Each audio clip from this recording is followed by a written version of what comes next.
of the blessings of the Lord and in the fight of the battle, and that God will give us grace and he'll give us a victory. But you've got to know that no matter who it is in your life that's going to hinder you, by God's grace, I'm going to get past that hindrance. I'm not going to be kept from the blessing of God. I'm not going to be kept from the joy of the Lord. I'm not going to be kept from what God wants from me. And the enemy that I start with is self. Because you'll never know a worse enemy than yourself. If it's an outward enemy, you can walk another way. If it's an outward enemy, God will give you the power to run past them. But if it's yourself, you're stuck with yourself, and you better get victory in the area of self, because there's no way that God's going to force you to be victorious if you don't let this self get put in the place it's meant to be placed in. Buried with him in baptism, turning to God and saying, Lord, I don't want to be hindered by myself. I want to have your mind, your spirit, your will, your purpose. Lord, turn me around. I want to be changed from within. God, change self. A lot of people think that self can't be changed, but you can. Your attitude can be changed. If it's worth it, you can be changed. Not only in the church, but I've seen it in natural living too. I remember when I was just a youngster at school. We had a clown in school that made the day worth living.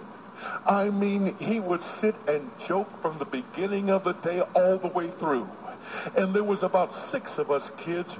We just wanted to get where he was at because it was so much fun to laugh and the school was so boring. I don't know how they make school so boring sometimes.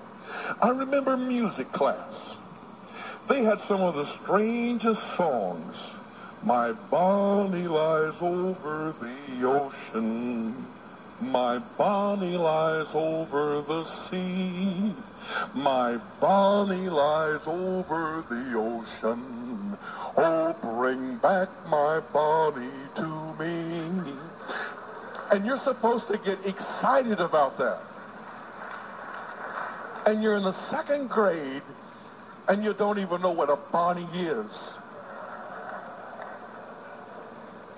I mean, they were all that way. My grandfather's clock was too large for the shelf, so it stood 90 years on the floor. It was taller by half than the old man himself, though it weighed not a penny, weighed more. This was music class. He saved us from it. We sat back there and laughed about Granddad. We told jokes about Granddad. We had the greatest time. But there came a day